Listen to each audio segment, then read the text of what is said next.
Good morning, everybody. I think everybody can hear me and everybody can see me. I'm Tanya Davis. I just wanted to say good afternoon and thank you all for joining us. On behalf of myself and the rest of the executive team, I'm pleased to be here in this virtual environment today. For those of you that don't know me, my name is Tanya Davis, and I am the current president of the Atlantic chapter of the Canadian Institute of Transportation Engineers. And unfortunately, we typically have our IT session, our spring session here in Halifax. Unfortunately, with the pandemic, we're obviously not able to do that, and so we're holding another virtual section. And I'm happy to report that we have 37 people on the call today. So it's always nice to get together and be able to kind of have this environment to be able to talk and participate together. The focus of this spring session will be on our students, both from UNB and from DAL. So we have 4 of our current and future colleagues in the transportation profession from, like I said, the University of New Brunswick and Dalhousie University, and they're going to be presenting their research projects to us. And like I said, we have 4. So CITE typically runs a national competition for student presentations. Unfortunately, due to the ongoing pandemic, that isn't happening in its traditional way typically. However, we are going to be having these 4 presentations. We are going to be selecting one of the presenters as the quote unquote winner, although I'm sure all the 4 presentations are really fantastic, but we will be selecting a winner and the winner will receive a free registration to the 2021 virtual conference where they'll be recognized alongside other students across the country. And those not selected as a winner, you'll both get our appreciation for being here today, but as well as a small token, a small gift to help support you as you continue on your journey as a student. So I wanted to start today just with a quick introduction of our executive.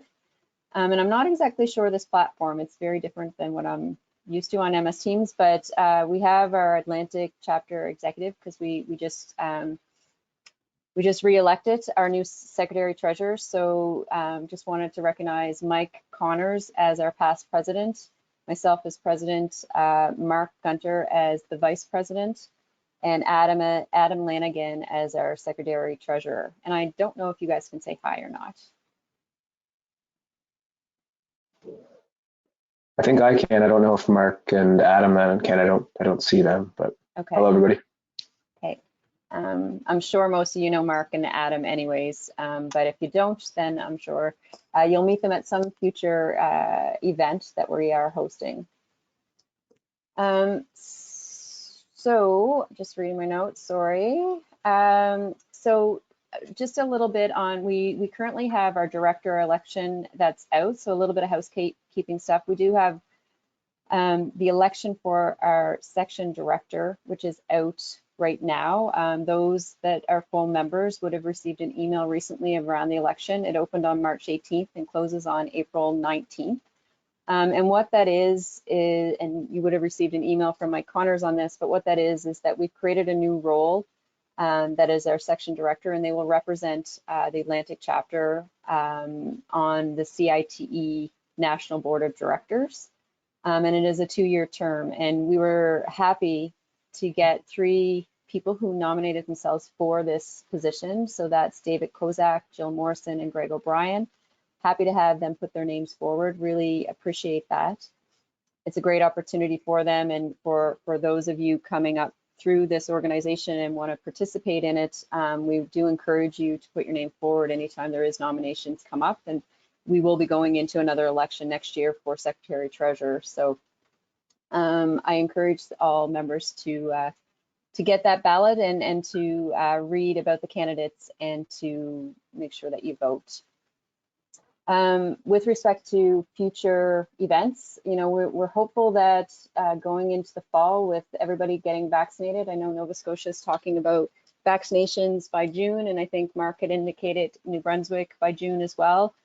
So hopefully, you know, hopeful that we could have some in-person events soon, and certainly we would like to keep the tradition alive and head back to Fredericton in the fall, but until we know how this all rolls out, we'll keep our fingers crossed. But I do encourage you to think about ideas or presentations or that type of thing that we can send that to the executives so we can try and make things work for everybody to keep our membership enthused about what's happening with ITE. So by all means, send us all of your ideas. Send them to Mark, actually. Mark likes good ideas. That would be really great. So we have 4 presentations up for students that they'll give us 15-minute presentations, and then there'll be some times for questions afterwards. The questions, you can just put them in the chat box, and I'll read them off and get the students to answer the questions. That's the best way to go about this. So our first presentation up is by Michael Stewart from the University of New Brunswick. After leaving a teaching career and returning to pursue a degree in civil engineering, Michael found himself intrigued and determined to be involved in the integration of autonomous technology both locally and globally. He is nearing the 1-year mark in an accelerated master's program. Michael's an active member in the rugby community, currently playing in the senior men's league for the Fredericton Loyalists and the provincial Spruce teams. Other interests include working out at the gym, coaching rugby, camping and other outdoor activities, and enjoying the music scene around Fredericton. So Michael's going to present on laying keep assist performance on New Brunswick rural roads. Thanks for joining us, Michael.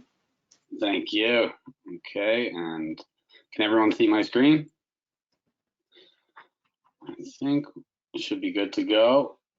Okay, so my name is Michael Stewart, and my supervisor is Dr. Eric Hildebrand, and like Tanya just said, this is lane keep assist performance on New Brunswick rural roads. The background information and research that has been done in this field is really categorized to 4 main industries and groups and areas throughout the world, with Eurowrap coming out with the 150 by 150 width and retroreflectivity kind of guidelines back in 2011, 2013.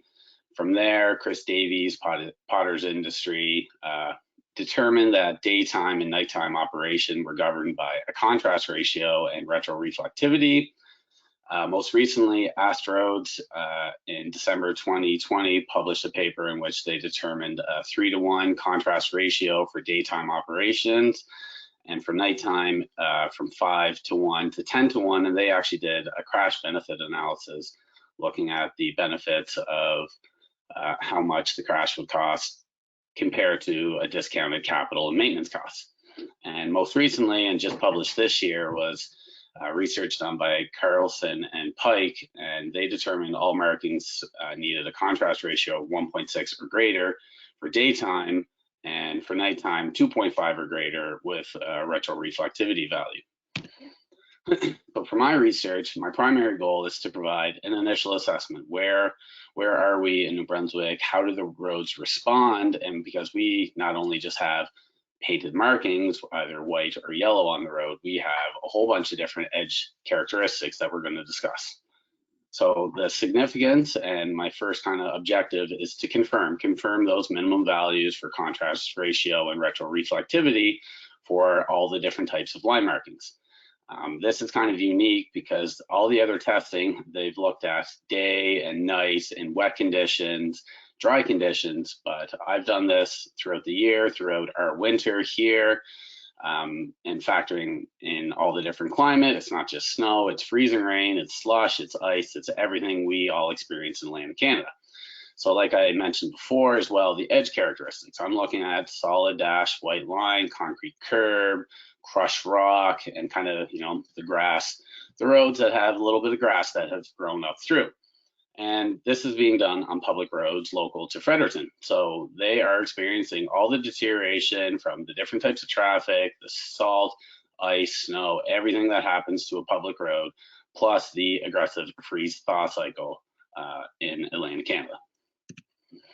So my methodology, and this is just kind of a brief overall approach, was to select a route local to Fredericton and get a good percentage of not only the 4 different types of highways, but also the different types of edge of roadway.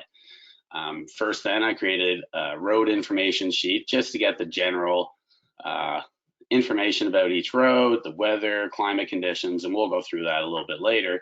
And then using that, I wanted to do a normalization of technology to show that basically if you drive a Hyundai or a Toyota or a Chevrolet, they're all doing the same in terms of the lane keep assist. And then from there, I continued on, chose one vehicle to move forward to be consistent with testing, and have been taking values, determining contrast ratios, retroreflectivity, and I'll explain how that is done a little bit later. So this is just a piece of the sample plan. It shows the different highway, the class, and my start and end points for each of the roads, just to be consistent. And there's also, you know, another page where a couple other characteristics for each road are recorded. This is the road information sheet. So this is filled out each time I go and do testing, which is every about 2 to 3 weeks, to actually rent a vehicle, go and monitor the time it works. And I'll explain exactly how the times work and different kind of situations we've encountered when I've been out doing the data collection, where, you know, you're driving along and all of a sudden somebody pulls out in front of you and you got to slam on the brakes, and that turns off the lane keep assist. So how do I deal with that? How do I factor that in? This is just showing the normalization after I did testing for 4 different auto manufacturers, which are listed there, using just a t-test and calculating the variance and standard deviation.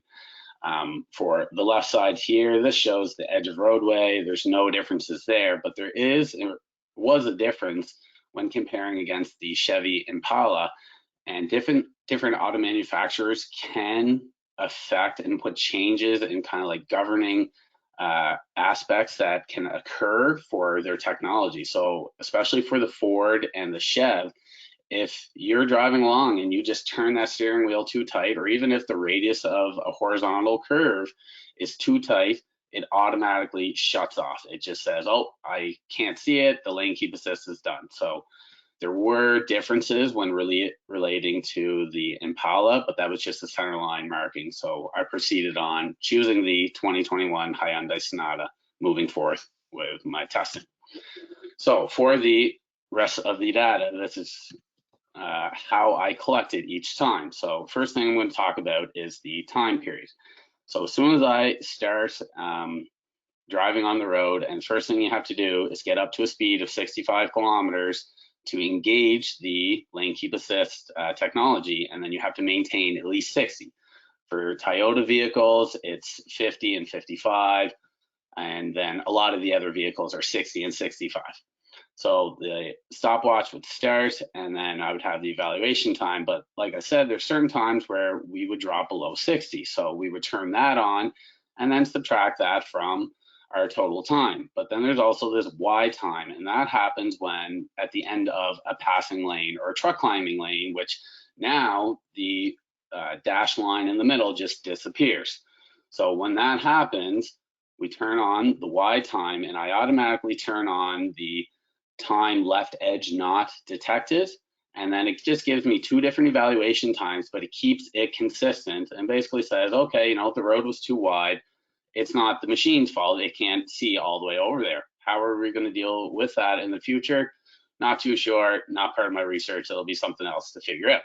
From that, we get the values, come down here, and we see the percentages. So 91.6% of the time, and this is in February, so that's pretty good detection of the right lane type or the edge of roadway, and the center line is 95.48.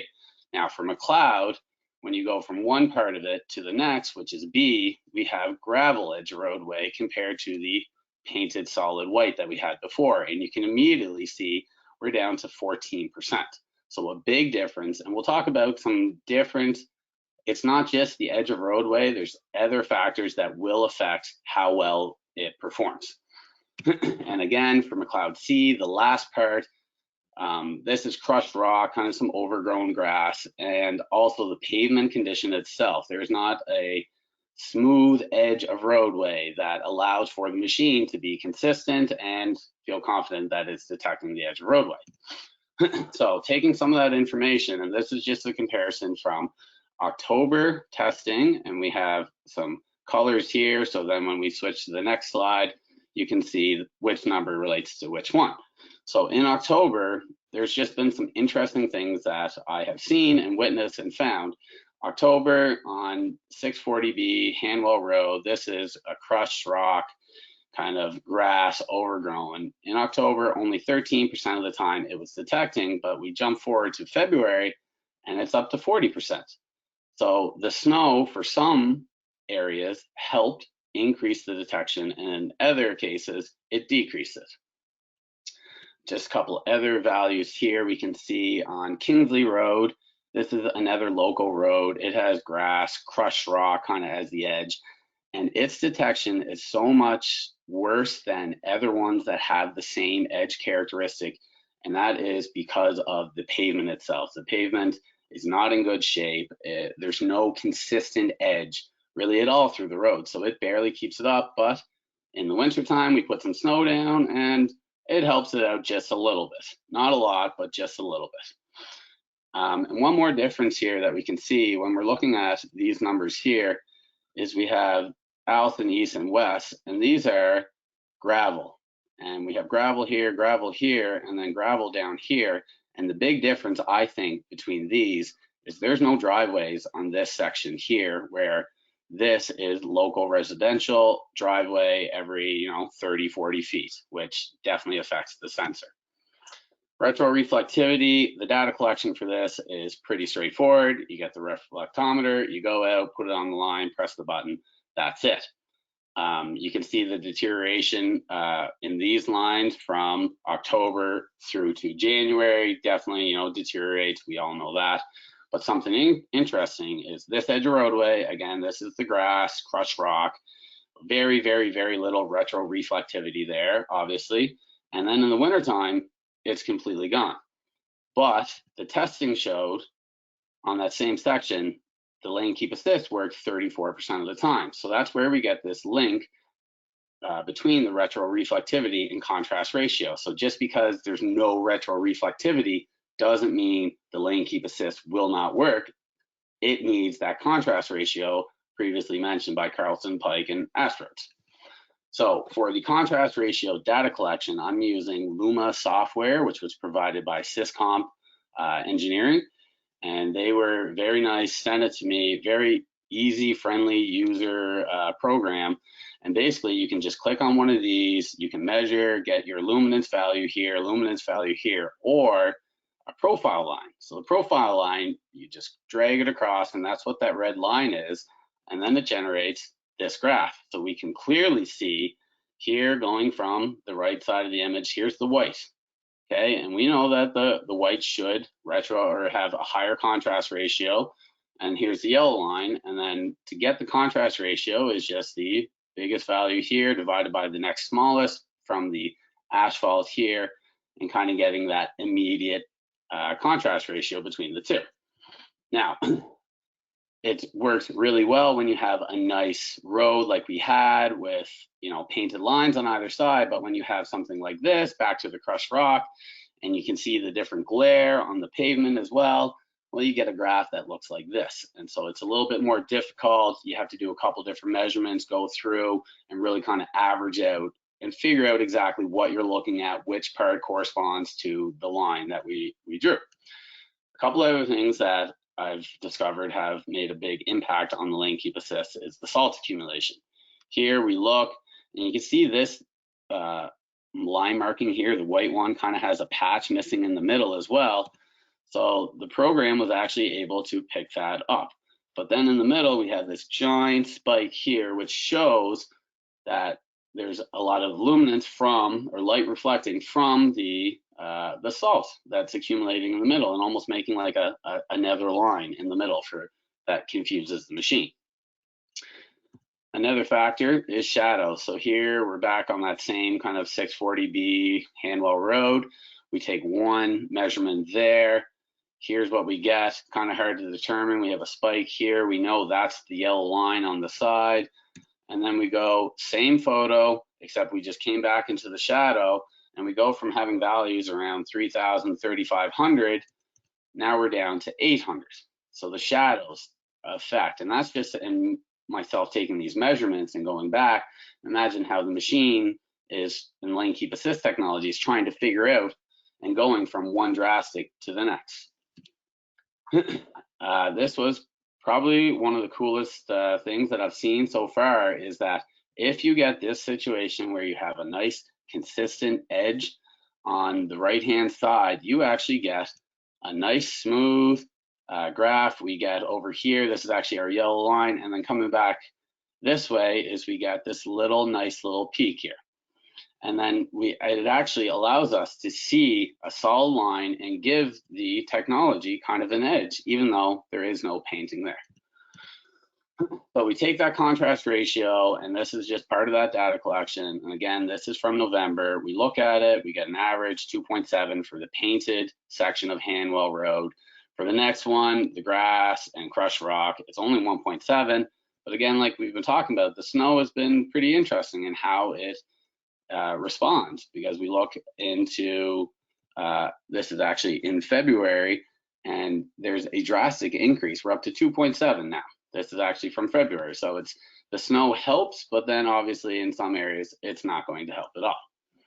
So for my deliverables is I want to establish the link between the edge of roadway characteristics, kind of determine, yeah, some will work in these situations, some won't work. Obviously, painting everything would be the best. Maybe we can, I'm going to look to confirm those guidelines for the contrast, retroreflectivity, and maybe kind of establish sums along with the different types of edge, what will work or what won't work. Look at potentially making a maintenance plan, cost estimate to increase the painting or to add painting to different roads. And then the most important one is try and develop an evaluation system capable of assessing infrastructure for the future, because we're just at SAE, the autonomous level 2. We're getting to 3, and then 4 or 5 is going to need more. So I would like to figure out, what do we need? And last is just our preliminary findings. I was touching on a lot of these as I went through, but with the contrast ratio is so far what was determined by Carlson, Pike, and Astro seems to be very consistent. It's been interesting to see how the salt affects it, and the traffic and the environment, and how that's all impacting specifically the line markings. Then with the other edge characteristics, it seems to almost help roads that were performing poorly in October. The snow helps it, but then with the roads that perform better in October, now it's not helping so much. The snow clearance and maintenance, it has been good, and in some areas, again, smooth edge, consistent edge allows for the machine to work. Other places, driveway, inconsistent edge just does not work. And then for overall, what I've seen is it doesn't matter if it's brand new paint down, if the pavement itself is in poor condition and the edge is in poor condition, the lane keep assist will struggle. Big impact by shadows and lighting, and obviously the salt accumulation, and then the glare from the sun. That's it. Thank you. Thank you so much, Michael. That was extreme. It's so pertinent right now. Certainly having a lot of conversations around this at all levels of government and nationally and internationally. I see there's a question in from John Lewis. I'm just going to read the question and let you answer. Did any of the sites have concrete curbing as an edge treatment?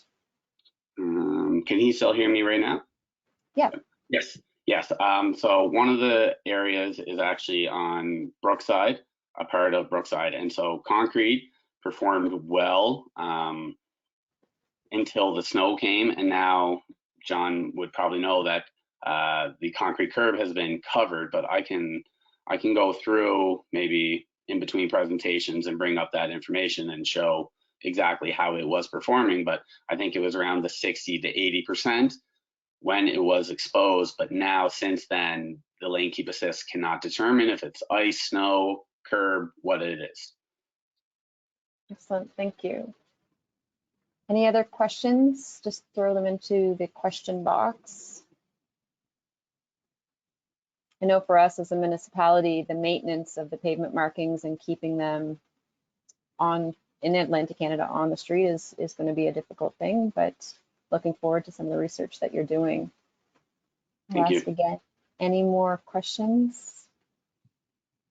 And just to add on to the response to John, the testing on in October on Brookside. Going north, it picked it up 82% of the time. South was 83. And then once February hit and the snow and ice and everything, those numbers changed down to 48 and 28%. So it had a big impact on the concrete curb, the snow and the ice accumulating there. Excellent. Thank you so much.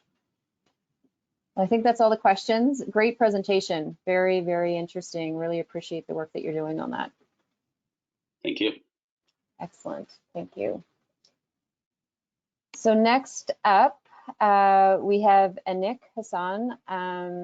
He's working as a graduate student assistant. Sorry, I need to move this over. At the Department of Civil and Resource Engineering at Dalhousie University, Canada. His research interests are transportation policy and planning, travel behavior, and artificial intelligence in transportation engineering, statistical analysis, and econometric modeling. He completed his Bachelor of Science in Civil Engineering from the Islamic University of Technology in Bangladesh in 2016. Before coming to Dalhousie University, he worked as a lecturer at the department. He works as a lecturer at the Department of Civil and Environmental Engineering at IUT. So Anik is going to talk to us today about the impacts of COVID-19 on transport modes and mobility behavior. Welcome, Anik. We're pleased to have you here. Thank you. Can you see my screen? I can. I believe everybody else can. Okay, so yeah, I'll start.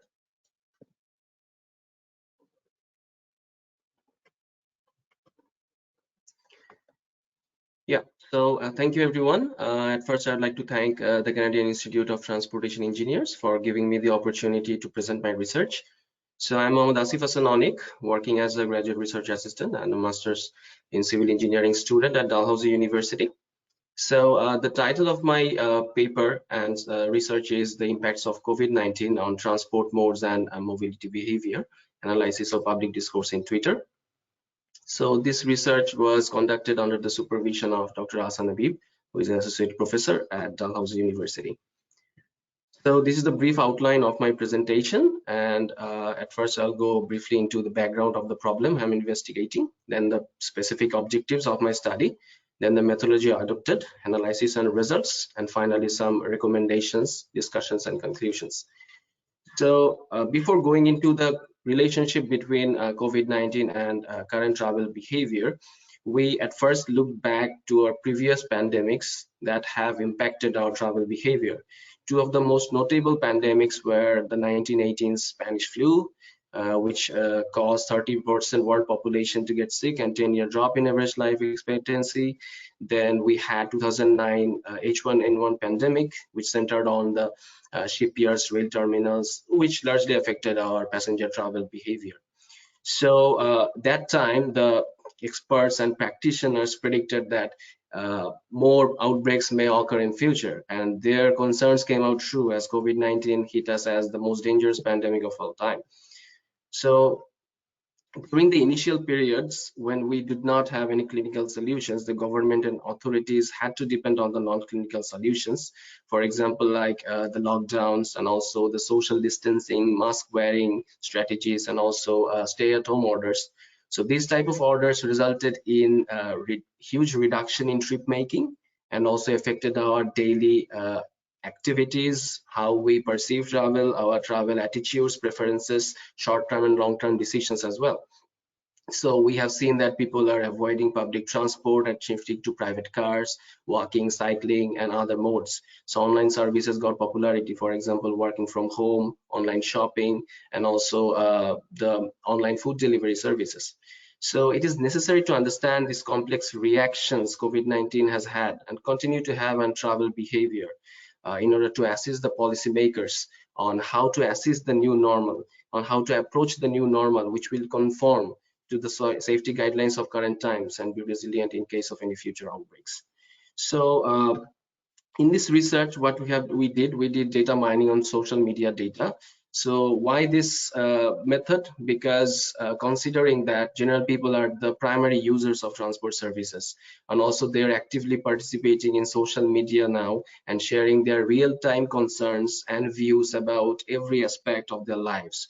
So this makes social media an excellent platform to investigate the effects of COVID-19 on travel behavior, transport modes, and also transport components, and also to identify the reopening challenges people are discussing about, and also the opportunities they have found of reopening. So this is the brief workflow of my methodology. So at first, we have used tags platform, which is a free Google Sheet template to collect Twitter data. So we used tags to collect tweets using keyword sets related to the main 4 travel modes, public transit, cars, bicycles, and also the reopening as well. Then we used NVivo 12 Pro software in order to categorize the tweets into broad themes and sub-themes. After that, we applied text mining technique into the collected tweets to identify the frequently occurring words in tweets and their underlying ideas expressed by the Twitter users. And then finally, we use topic modeling, which is a statistical analysis method, to determine the topics related to the transport modes that are discussed the most in the Twitter. So this is the result of the NVivo 12 Pro analysis. So themes of talking points were generated by applying manual coding on the collected tweets. We can see that we have 3 main travel mode keyword sets: public transport and COVID-19, bicycle COVID-19, car and COVID-19, and finally the reopening and COVID-19 one. So I have to mention here that the data was collected from May 15, 2020 to June 15, 2020. So it was in between the lockdown and the reopening one phase period. So people were discussing about reopening and what are the reopening consequences. So if I go from the left, at first the public transport and COVID-19 one, we can see that the most discussed theme was the reopening strategies. So people were really concerned on how to reopen the public transport safely so that they can start using it again, and also how the transit operators can improve the safety protocols of public transit so that people feel safer when riding public transport. Also, transit worker and rider challenges were also discussed. The transit workers had to go to their workplaces every day. They cannot work from home. So a lot of cases were found from transit workers. So this was also most discussed topic, around 11.5%. Then also on uncertain future of transit were also discussed, an economic impact that has been suffered by the transit companies.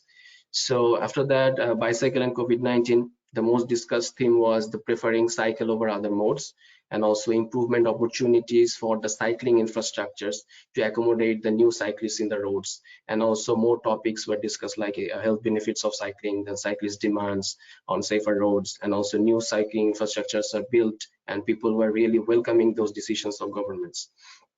Then for car and COVID-19, the most discussed theme was the consequences on car. Already we had in major cities, we have huge car mode ownership, and people were really fearful that this COVID-19 may increase this dependency on our private vehicles, which will also be a negative influence for our climate change, and also reopening car services and strategies for using cars safely. These were also discussed in the Twitter at that time. And about reopening and COVID-19, like at first the reopening consequences, because at that time in most of the US cities, US states, reopening were discussed, and some of the states had suffered new cases, new spikes in cases, and people are really concerned whether the governments were forcing the reopening without consulting to the health experts. So after that, the finalized 4 corpuses, one for each of the keyword sets, were used to generate these word clouds. So the size of the words indicates its usage on Twitter. The larger size words indicate that they are more frequently discussed and occurring in the tweets. You can see that for public transport and COVID-19, the words were cities, people, mandatory masks, mass new. And interestingly, for bicycle, we can see that public transport was the most frequently occurring words, because when we dig deeper and extract those tweets having these words, we found that people were discussing that as an alternative, so efficient alternative and safer alternative. People are using bicycle instead of public transport. For car and COVID-19, as I've said, that people were feeling safer using private cars when traveling in the cities. for reopening and COVID-19, like again here, the new cases because of the reopening of schools, businesses, economies were the main concerns in most of the countries.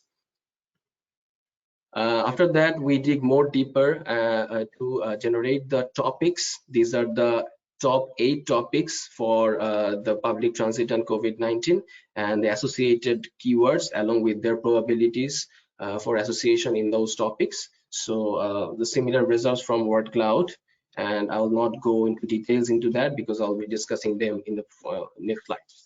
This is the problem solution opportunities framework that we have developed. So all the results are summarized in this table. So in this table, we have listed the problems people have identified. People have been suffering because of COVID-19 and their impact on their travel behavior. And also they have determined some solutions, and they have also discussed the opportunities, the future opportunities these solutions have and propose. So I'll be discussing one by one in the following slides. So at first, the public transit is obviously an integral part of our transport systems, and it has been hit by pandemic at a huge margin. So people are considering public transit a risky travel mode.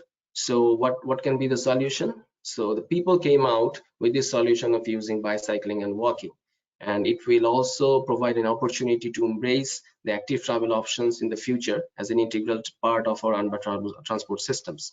So what is the issue? Why do not we have enough bicyclists and walkers? So the issue is here, we do not have enough space for cyclists and pedestrians. It should not be the normal space, it should be safe space. So the not enough safer space for cyclists and pedestrians make us more dependent on the private cars. So the solution that is proposed is to extend the existing cycling networks and also to improve the sidewalk facilities as well. So the opportunity identified is the potential modal shift from car to bicycling and walking. So in our other research, we have found that this is one of the behaviors that may persist in the post-COVID-19 time, the telecommuting or work from home behavior. So previous to COVID-19, work from home was there, but not that in that much frequency. So COVID-19 has showed that work from home can be a very good travel demand management strategy, and we have to do more research on the implementation of this method. So traveling to and from workplaces have high chances of getting COVID-19 affected. So this problem actually showed us that work from home can be an effective solution to that problem. As an opportunity, like 1 or 2 days per week can be allocated for telecommuting depending upon the nature of the work in the post-COVID-19 workplace schedule. This is another issue that has not been so much discussed, but really a critical and important issue, that lockdown has adverse effects on human physical and mental health. So and people have discussed that walking and biking may significantly improve health of both body and mind. So what we have here, so after we can adopt this behavior, we may have more active individuals and connected communities having to promote the mixed land use and sustainable cities. Again, the economic loss of public transit operators, like the transit operators and governments need to come together to restore, reshape, and improve the public transit systems in order to attract the lost ridership during the pandemic. And finally, the risks involved in reopening schools, like consensus were found between the Twitter users about not to reopen schools in the post-COVID-19 times, because whenever there is a school reopening, we can see that there have been the presence of COVID-19 clusters in the school, and the solution proposed were the online schools. So there have been some discussions whether we should go for virtual schools, whether we should go for in-person schools. So there have been some trade-offs between them. Though the online schools have some disadvantages, it has some advantages as well, like it may increase the flexibility of the school schedule and offer increased instructor-student time. And also for travel demand management strategy, online schools can be a very effective strategy because schools generate a lot of trips every day. So the experts and practitioners need to think about this strategy in the future. So in conclusion, like if I summarize all the results, the people, the Twitter users, the general public were more concerned about more resilient and more equitable mobility to fight the current storm, but also to prepare for any future outbreaks and catastrophes like COVID-19. And also people are really concerned. It is interesting to see, this is a very interesting finding from my research, is that people are really concerned about the environment, and they have welcomed the surge of the new enthusiasm for walking, cycling, and online services like online shopping, and then work from home, and then online delivery services as a blessing to save the world from global warming. So thank you very much for listening to my presentations. If you have any questions, you can ask me. Thank you very much, Anik. These presentations are really fantastic and very pertinent to what we as practitioners are dealing with on a day-to-day basis. My team works with the mobility response here in Halifax, and this has been an interesting kind of insight into some of the Twitter and the social media that goes into a lot of this stuff. And you know, you point out that transit, you know, we need to figure out how to build our transit ridership. Here in Halifax, we're seeing that the vehicle volumes over the day are back to pre-pandemic levels, but our transit ridership is only at 50%. So we have some work to do. We are seeing more people out walking and biking though. So I'm just looking at questions from Eric Hildebrand. I am a Twitter hater and largely social media resistant. That said, can you comment on any biases in mining big data exclusively from a social media platform? Yeah, this is obviously one of the major limitations of this study. Like we have included the opinions of the Twitter users only.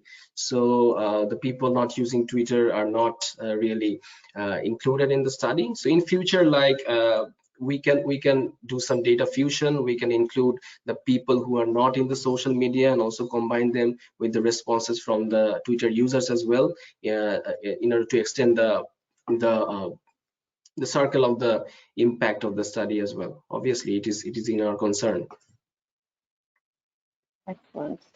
And then from Adam, can this approach be applied to monitor progress over time through the recovery phase from COVID, and also as a potential tool for governments outside of COVID to judge trends and discussions? Yeah, obviously, like it actually gives us an initial idea on how people are perceiving the travel industry, how their daily travel behavior affected because of COVID-19. Like we cannot directly take any decisions from the Twitter results, but the practitioners and authorities may have some initial ideas on how to progress on the future policy and decision making. Excellent. Not seeing any more questions. One last chance to have any questions. Oh, Hassan, Dr. Habib has said to take Adam's idea and keep tracking it. Yeah, sure. I'll keep that in mind. I'll just note it. Absolutely. Great stuff. Thank you so much for being here today. Thank you, appreciate it. Yeah. Thank you so much. Excellent. So next up, we have Taylor Wood from the University of New Brunswick. So Taylor is in the Accelerated Master's Program with UNB Transportation Group and has a strong interest in anything related to transportation. Her research consists of analyzing motor vehicle collisions that involve vulnerable road users such as pedestrian cyclists and motor-driven cyclists, in both urban and rural New Brunswick. Taylor holds a Bachelor of Science in Civil Engineering from UNB and was recently presented with a Past President's Award by CTRF for the paper titled Safety Implications Associated with Implementing Road Diets and Shared Spaces in Urban Communities. Upon completion of her grad studies, she looks forward to gaining professional experience in the field of transportation or traffic and road safety engineering. Well, there's lots of people here that are hiring, so no pressure, right? Yeah, thank you. Anyways, Tanya. Go ahead. I've been experiencing some like connection problems lately, so I might turn off my camera just so that the presentation runs smoothly. Is that okay? Absolutely. You do whatever makes most sense to you.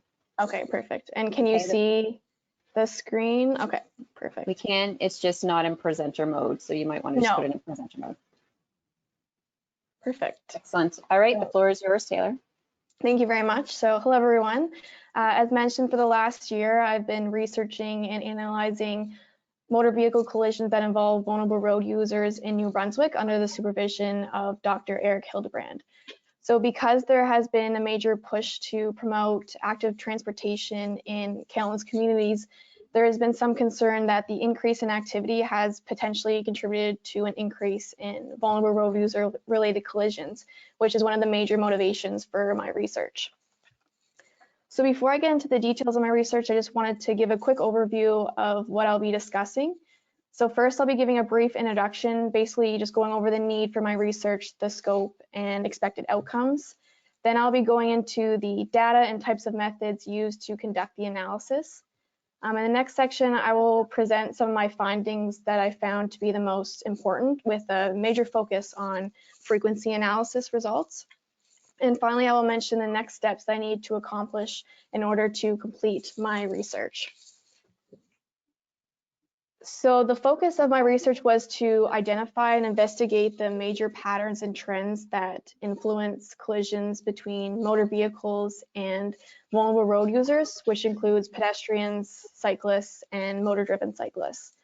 So currently, most roads are designed in favor of motor vehicle use, and so vulnerable road users have increased exposure to the risk of a collision. And by identifying recurring factors in these types of collisions, there is a lot of potential to improve vulnerable road user infrastructure and safety.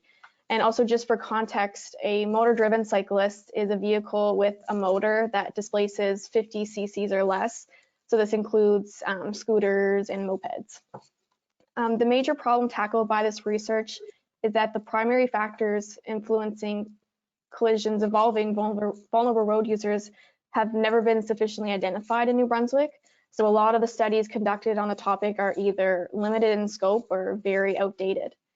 The three main outcomes that will come of this study are: one, a thorough review and analysis of vulnerable road user and motor vehicle collisions, and this will provide a better understanding of the extent of vulnerable road user safety in New Brunswick. Another outcome is that it could aid the province as well as other major cities in New Brunswick on how to improve pedestrian, cyclists, and motor-driven cyclist infrastructure and safety. And this would be done through recommending cost-effective safety countermeasures that specifically target the major factors causing these collisions. Finally, my research looks at collisions occurring in urban and rural New Brunswick separately. This is because about half the population lives in urban areas and the other half in rural areas. And it's also beneficial to analyze these separately in order to develop the most appropriate safety countermeasures for either context. So the data used for this project was provided by the New Brunswick Department of Transportation and Infrastructure. So in the event of a collision, this report of motor vehicle accident form is filled out by police, submitted to DTI, and entered into their database. And I also just wanted to make a note of mentioning that the reported collisions only represent incidences where there was at least $1,000 in property damage or injury. So it unfortunately is not a true representation of all the vulnerable road user related collisions in New Brunswick. Once I received the data, I was able to convert the files to Excel and organize them in a way that allowed me to easily conduct the analysis. I separated all the spreadsheets into pedestrian, cyclists, and motor-driven cyclist collisions, and then further separated these into urban and rural collisions. The data analysis techniques that were used for this research were frequency and trend analysis. So the frequency analysis was used to determine the factors and characteristics that are potentially contributing to vulnerable road user collisions. And the trend analysis was used to quantify and explain patterns and also determine if the long-term trends are increasing, decreasing, or remaining constant over time. So the first thing that was determined through the analysis was the total number of pedestrian, cyclists, and motor-driven cyclist-related collisions. So the data provided by DTI for pedestrians was between 1995 and 2016, and it resulted in 3,144 pedestrian-related collisions. Next, the cyclists and motor-driven cyclists data were between 1993 and 2017, and resulted in 2,216 cyclist to motor vehicle collisions and about 203 motor-driven cyclist collisions. And I also wanted to note that there was no data collected for the year of 2013. So when determining the number of collisions in urban and rural New Brunswick, the majority of collisions took place in urban areas. So as you can see, over 80% of the vulnerable road user related collisions took place in urban New Brunswick, which makes sense because there would be more vulnerable road user traffic in these areas. So ultimately, the focus of the safety countermeasures will be kind of more in an urban context because of this. One of the major attributes that was analyzed was the number of vulnerable road user collisions by year. So based on the first graph, the largest frequency of pedestrian collisions occurred in 1995.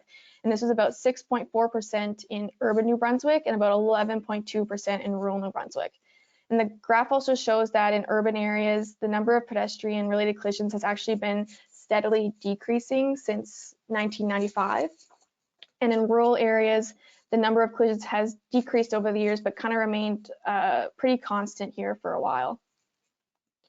In terms of the cyclist collisions, about 8% of collisions occurred in 1994 in urban areas, and about 10% occurred in 1995 in rural areas.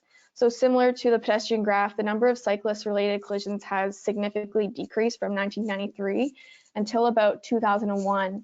And from then on to 2017 has kind of remained relatively constant.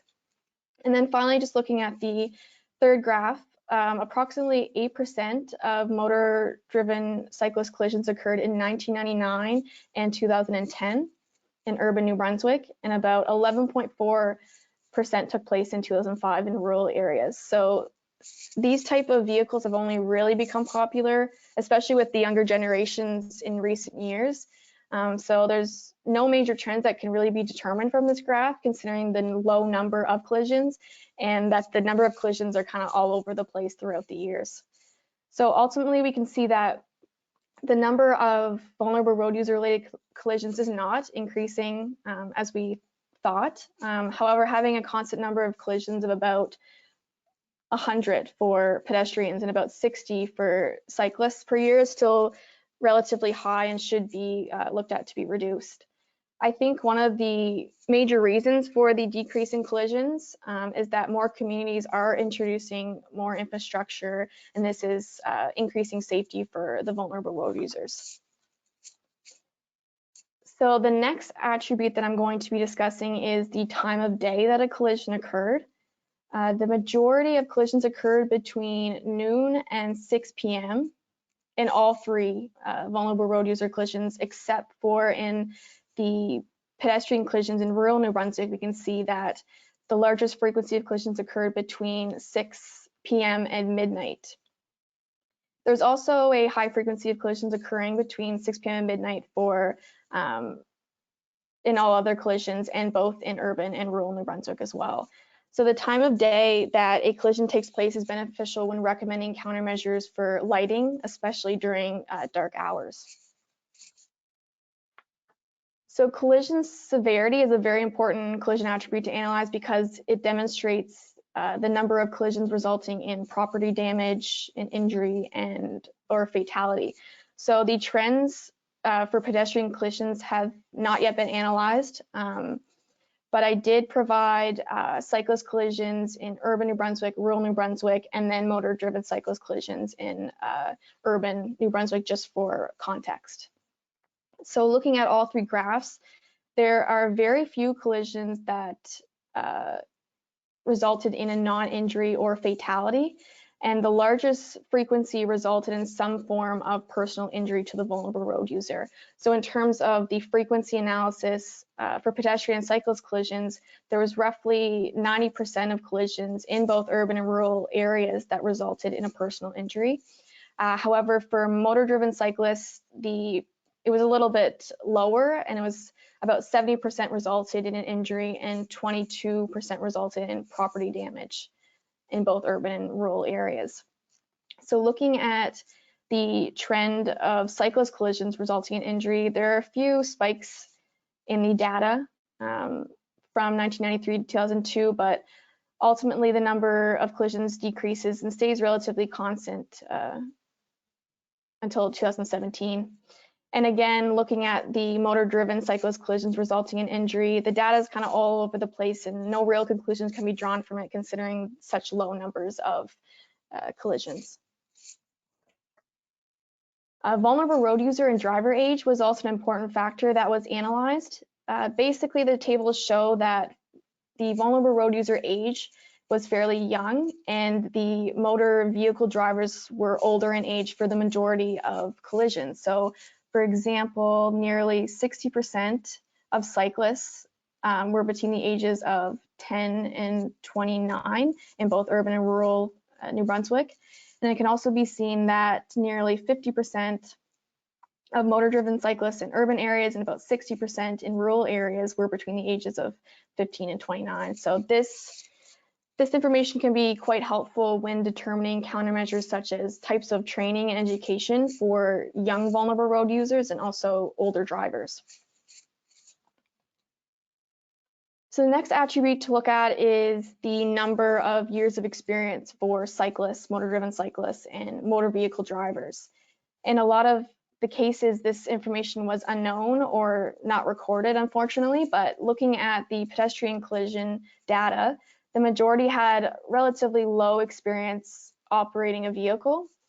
And this can also be seen for cyclists as well as motor-driven cyclists collisions. The driver experience is usually between 0 and 20 years. The last attribute that I will be presenting today is the major contributing factor that caused collisions in terms of both the vulnerable road user and the driver. So there are about 50 different major contributing factors, so that I couldn't exactly put the tables on the presentation slides. So I just included the major contributing factors that had the largest frequency. So in the case of pedestrians, cyclists and motor-driven cyclists, the major contributing factor that was known was driver inattention in both urban and rural New Brunswick. Unfortunately, a large number of cyclists and motor-driven cyclists collisions, the major contributing factor was unknown. But going back to table 1, there's also a high number of collisions involving pedestrians that occurred due to pedestrian error or confusion. So essentially, driver inattention was a major factor contributing to vulnerable road user collisions. And again, certain training and education for motor vehicle drivers or improved infrastructure and warning systems could be potential countermeasures to reduce these types of collisions. There are about 11 other collision attributes that were analyzed, but I did not discuss today because of time limitations. But these include the month and day of week that collisions occurred, safety equipment used by the cyclists and motor-driven cyclists, the posted speed limit at the location of a collision. I also looked at weather and light condition, and several roadway characteristics were analyzed as well. So in terms of next steps and what I have left to complete, the first is just kind of finishing up and going over the frequency and trend analysis. And then the final step based on the frequency and trend analysis results will be to do a more in-depth research to be able to recommend cost-effective safety countermeasures. And this will help in reducing the number and also severity of vulnerable road user collisions in New Brunswick. And the expectation is that municipal and provincial road authorities can use my research to implement specific countermeasures to improve safety for pedestrian cyclists and motor-driven cyclists. Although I'm not at this stage yet of recommending countermeasures, I did provide some of the major ones that were discussed in the literature. So it looked at training and education, specifically road safety education at schools, also driver training, and even counseling for senior drivers. It also discussed improving vulnerable road user infrastructure, so including more bike paths, creating more connectivity between facilities, and increased lighting in heavy pedestrian traffic areas, for example. And finally, it looked at reducing speed limits along certain streets as the severity of a collision greatly decreases as the speed of a vehicle decreases. So I wish I had more time to show the rest of my results, but unfortunately there was too much to squeeze into the presentation, but thank you very much for listening. Thank you so much, Taylor. Again, very pertinent information. And one of my questions was going to be around the infrastructure, and you end up adding some of that in at the very last slide. So that's what's most interesting, certainly the data and then the infrastructure improvements or the education, you know, how you actually make the change. Because we recently just had a pedestrian fatality here in Halifax, and you know, there's always stuff and research that we need to be continuing to focus on in this conversation. So yeah, very relevant. We have a question from John Lewis. Do you have any data on the number of collisions between cyclists and pedestrians as the number of AT users increases? My discussions with the local police indicate that they wouldn't fill out a motor vehicle collision report form for this type of collision, so they're not sure how these are being tracked. That's a great question, John.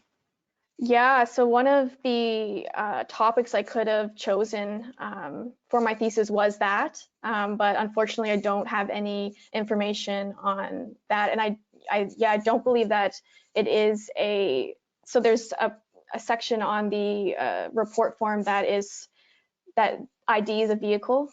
So you can, you know which vehicle that was involved in the collision, but no, I don't have any data or any of that on ATV collisions, unfortunately. Oh, I think, yeah, okay. And from Paul McKay, can we get a reference for the paper Miss Woods got her prize for from CTRF? I don't believe it is published yet. I think it's published in May. So but I do have it myself, and I could give it out if that's wanted. But if that's something, sure. you could circulate, then we could certainly share it with the group, only if you're willing and wanting and able to. Oh yes, it's not published yet, so but I don't mind getting that out there. I assume that's what you meant, Paul. Not sure if you can type in. This is really strange, this interaction. Like when you're presenting and stuff, you can't see anybody and just relying on this chat box to pop up with any questions. So I think John and Paul, your questions were answered, but if not, you can always type something in and let me know if they haven't been, and I'm sure Taylor would respond. Yes, for the paper, I have my earlier question. You have an earlier question. I don't know what that means. Okay, well, Taylor, we'll let you go. And if I assume you're going to hang around for a little bit, and if any other questions pop up, we can come back to you. Okay, thank you. Okay, thank you.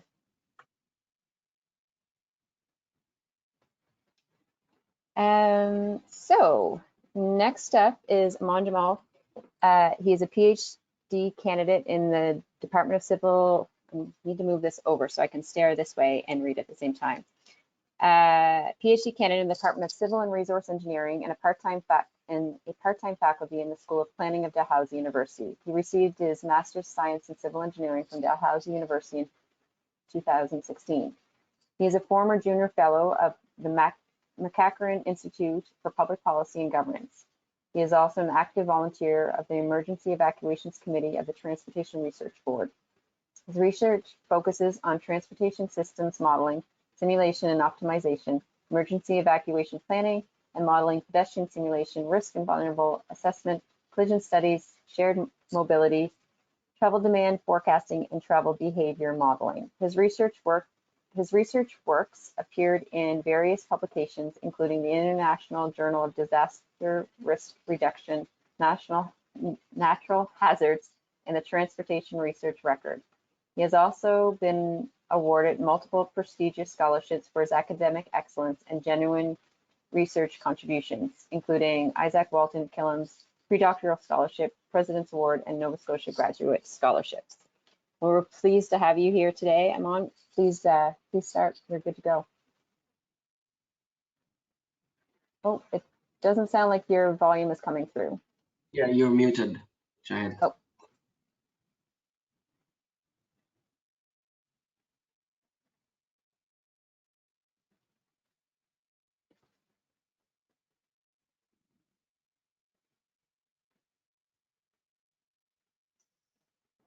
You're still muted, it seems.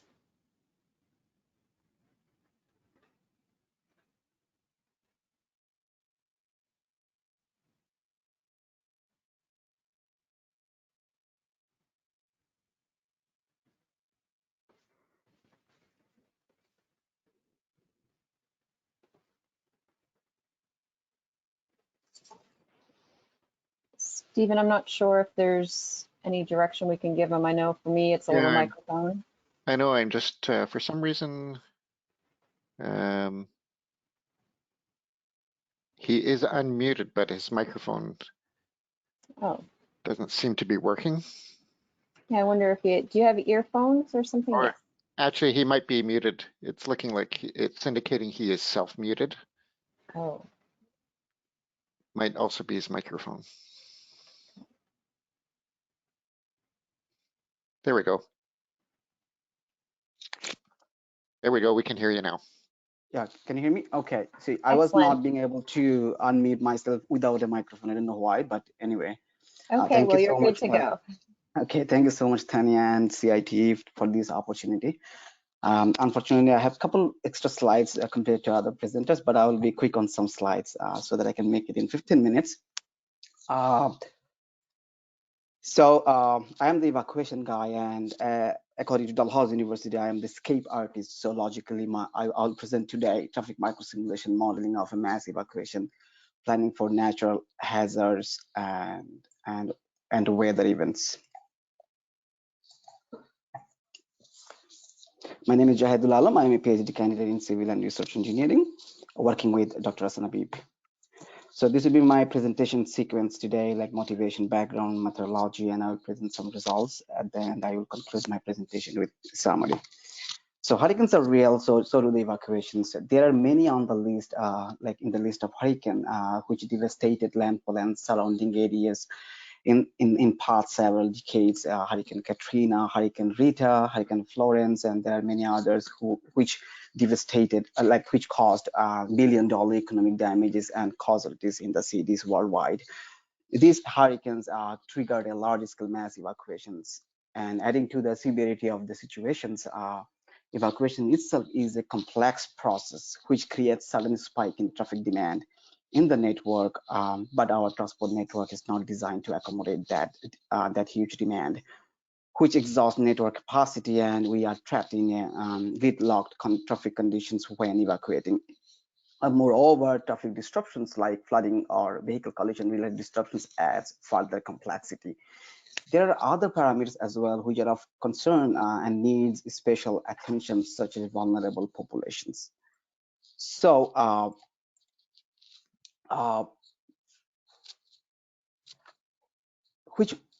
therefore, there is a demand of a comprehensive tactical decision support tool for testing and evaluation of contrasting evacuation scenarios to assist in decision making and policy making process. Now, there is uncertainty in hurricane and traffic flow forecasting during an evacuation. So we can see if it is related to traffic, we have a long queue during Hurricane Katrina. And if we are not good at hurricane forecasting, we have to swim or sink in the water. But these days we are now good at hurricane forecasting because there are two models, American model and European model, which can predict hurricane landfall quite accurate and like can prediction 10 days and 15 days ahead of the landfall. So we are good at hurricane forecasting, but we are lagging behind for traffic flow forecasting during a mass evacuations. There are quite a good handful of studies for evacuation at macroscopic and microscopic level. These are the simulation studies for evacuation which forecast traffic evacuation flows, but these studies mainly focus on small scale or hypothetical network evacuations. Also, they are limited to specific emergency cases, for example, nuclear power plant emergency.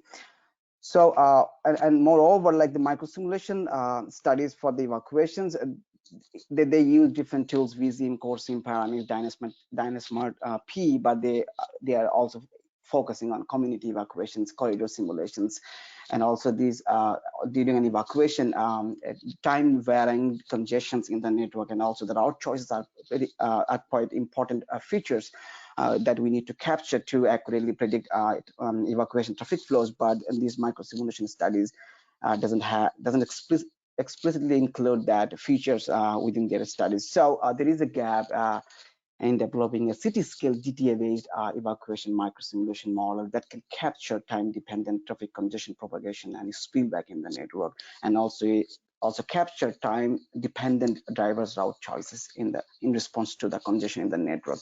Moreover, all these studies focus on the undisrupted traffic flows. But this is highly likely that there will be disruptions during a mass evacuation, like flooding and vehicle collision related disruptions. There are quite a good vehicle collision study in the literature. However, they focused on the traffic volume based analysis of the collisions.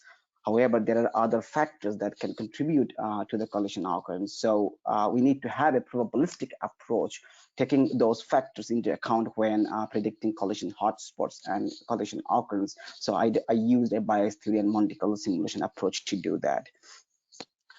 In terms of evacuation improvement strategies, like without any coordinations or countermeasure applied, it takes a long time to evacuate a city due to the limited capacity of the network. So this study is focused on some improvement strategies so that we can improve the evacuation performances, but mostly they focused on the contraflow operations, which is basically reversing all the one or two lanes or all the lanes outbound of the city, so thereby increasing the capacity of the network, facilitating an efficient evacuations. And a few studies among these focused on the staged evacuation. However, staged evacuation means a sequencing of zones for evacuation. So we prioritize zones for evacuation. So not everyone in the network at the same time. That's how we can control traffic demand in the network. But for these staged evacuation studies, didn't explicitly model the prioritization processes. Like we need to prioritize vulnerable populations.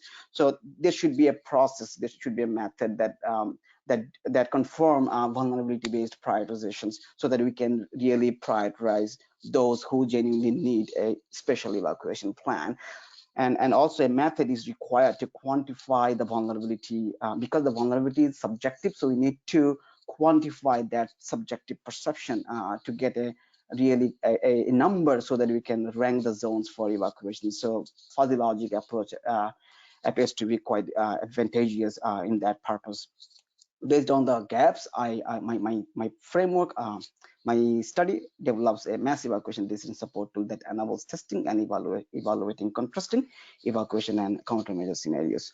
So this is the overall framework. I'm not going into detail on the framework, but you can see on the right, this is a portion of my traffic microsimulation model that I developed for these evacuation studies.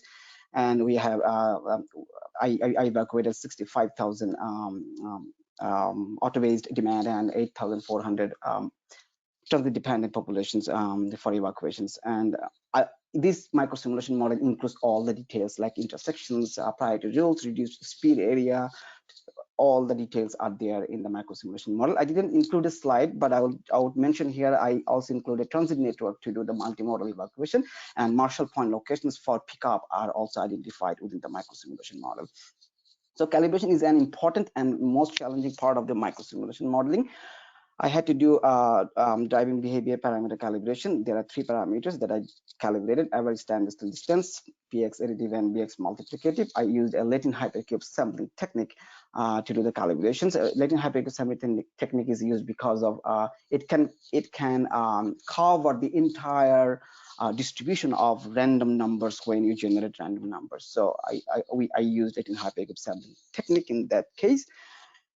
When I was done with the driving behavior parameter calibration, the R-square value for 2 morning peak hours was 60%, which was not quite satisfactory. So I had to go for the route choice calibrations, and using these travel time equations. In the equation, you can see there is Q and Q minus 1, which is basically the current and the previous time interval, which means the GTA in this simulation model captures the congestion effects from the previous iteration to the next iteration. That's how we are capturing time-dependent traffic congestions in the network.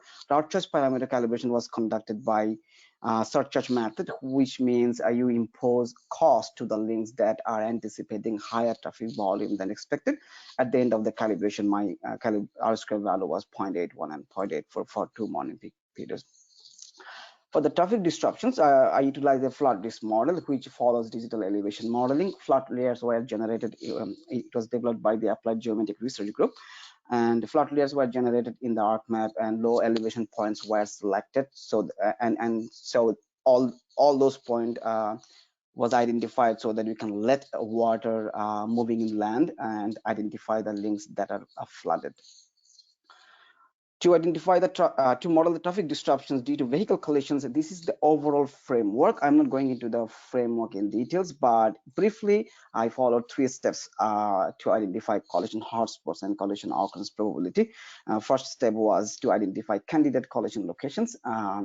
We identified all the parameters that contributing to the collision occurrence in the Nova Scotia collision record database. And once the candidate collision locations are identified, we determine the probability using the bias theory. These are the equations for determining the probability of the locations to anticipate a vehicle collision. And then I use Monte Carlo simulation to randomly select collision hotspots and collision occurrence at different times of the evacuation period. So results, traffic disruption results in terms of flooding, we got these links that are flooded due to different flood extremes. We can see that Armdale Rotary is gone by 88% when there is a flood level 7.9 meter.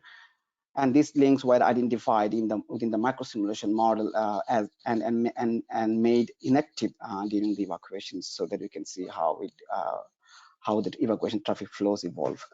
And in terms of vehicle collision related traffic disruptions, in the table, we can see all the location identified for different hours of the evacuation period in different scenarios. And these scenarios are identified by Monte Carlo simulation approach. And no means there was no collision hotspots identified for that specific hour by the Monte Carlo simulation.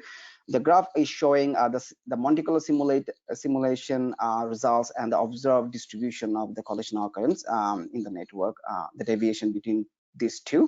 We can see there is less, it's closely matched, and the maximum deviation is 3% or less. On the right, we can see the kernel density diagram shows exit downtown core anticipate high collision and disruptions. The following image is showing all the candidate collision locations and the hotspots. Based on the traffic disruption results, we identified several scenarios for traffic microsimulation model. We can see scenario 1 base case when there is no flood. Scenario 2, 3, 4, they are basically 2.9, 3.9, and 7.9 meter flood water level scenario. We had 2 other scenarios, 15 meter and 30 meter, but we didn't include that for traffic microsimulation because in those flood scenarios, Halifax Peninsula becomes an island, so we need airlift and navy. But that's out of the scope of this research. And then for collision traffic disruptions, we identified 2 types of disruptions, staggered and concurrent. Monte Carlo simulation gives us the staggered disruptions for different hours. But concurrent collision, we assume that all the collision would happen at the same time, and that's the worst case. And also we analyze what happens if we remove or not remove the traffic disruptions. So for the results, when there is a flood, we can see 87% evacuation can be completed in the scenario of 7.9 meter flood water level, because due to the reduced capacity of the network, many links are gone due to the flooding. And for the traffic disruption, vehicle collision related traffic disruptions, if we remove the traffic disruptions from the network once the vehicle collision occurs, what happens? So I divided the entire peninsula into 4 planning districts: downtown, north end, south end, and west end. We can see downtown and south end anticipate high clearance time. These are the clearance time that colors are showing, and the top row showing the time that we remove the collisions. So 2 hour means we remove the collision disruptions in 2 hours from the network. So the more the time required to remove the traffic disruptions, we see the higher clearance time, and downtown and south end are badly affected by the disruptions. But western is close to the exit, so it's marginally affected by the disruptions. And we can see on the right there are other results for the removal of traffic disruptions. But in summary, if we can remove traffic disruptions by 24 hours from its happening, we can evacuate the peninsula by 24 to 31 hours. For no removal, there are excessive congestions if we cannot remove the traffic disruptions, because there are sometimes instances maybe we cannot access to the emergency spots where collision occurs. It could be also possibility during a mass evacuation. That's why we also assess this scenario. And you can see corridor 4 and corridor 5 has long, very high congestions because they are passing through the downtown, basically Cogswell Road, Queenpool, Roby Street, and the Bears Road. These are the corridor 4 and 5. So these are anticipating really high congestions due to the collision occurrence. Then I tried to improve this the evacuation performances, and I tried to develop a staged evacuation model. My study improved the staged evacuation model by including geophysical, social, and mobility vulnerability to assess the zonal vulnerability, and then I prioritized accordingly for staged evacuations. We conducted an evacuation workshop in partnership with McEachern Institute for Public Policy and Governance, and I used those results in my study to do the staged evacuation. I used a combined fuzzy logic and traffic microsimulation modeling approach. So this is the Bayesian belief network model that I developed for zonal vulnerability assessment. Social, geophysical, and mobility characteristics are utilized to do the vulnerability assessment. Mobility characteristics here on the right are coming from our traffic microsimulation model results. So this is the sample of workshop questions, and fuzzy logic approach basically follows 3 steps: falsification, fuzzy inference. These 2 steps process the inputs from the workshop, and defalsification gives us a quantification of those inputs. These are the standard procedure to do the fuzzy logic approach. And the table is showing the entire calculations, but I'll talk about the defalsification on the graph. So on the graph, we can see there is a score 0.22 based on the inputs. It means this zone has this weighting of 0.22 for prioritization during a mass evacuation. And based on these weight, we saw that downtown, west, and north and south end should be the sequence for evacuations. And these are some results from the staged evacuation. And the first, we can see simultaneous evacuation when there is no staged evacuation. And the next one is the staged evacuation on the table. Staged evacuation shows lighter color, which means there are less congestions in the network due to the staged evacuations. And in the table at the bottom, we can see there is a 2% to 70% improvement in clearance time for the planning district, but downtown has really less improvement because of the failure of some local intersections. Here we can see the intersection level of service is F for Lower Water Street at Duke Street intersection, and also the downtown has narrower roads compared to other areas. So that's why we couldn't improve much the downtown operational efficiency. And the top image is showing the traffic visualization for this staged evacuation. Key findings: order-based evacuation without any countermeasure takes a longer clearance time. Multimodal evacuation is critical because we found that from our multimodal evacuation, I didn't include a slide though, that bus still has adaptive capacity to accommodate more demand, probably from switching from auto to transit. It may take 22 to 33 hours to evacuate the peninsula depending on the level of traffic disruptions. Finally, as vulnerability-based staged evacuation did not significantly improve operational efficiency for certain zones, we need some infrastructure improvement-based countermeasures at different locations, particularly around vulnerable areas. My future work would focus on bus-based evacuation and multi-objective countermeasures to improve the clearance time at next level. These are the leads that I would acknowledge for their support in my research. Thank you so much. Thank you so much. I know that's a whole lot of information to fit into 15 minutes, so really appreciate your effort on doing that.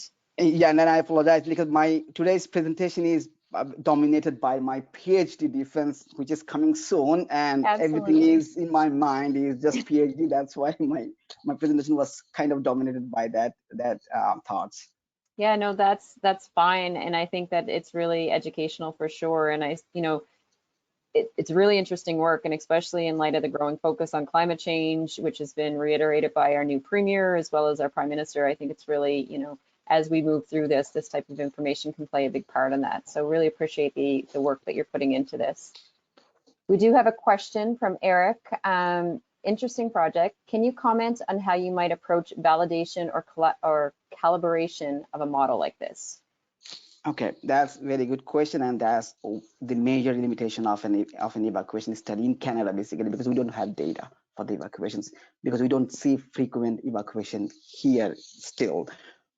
But if it is USA, it's possible. They are collecting data, they have the systems, but we don't have the data. But yeah, once the data is available, only then I can validate the model.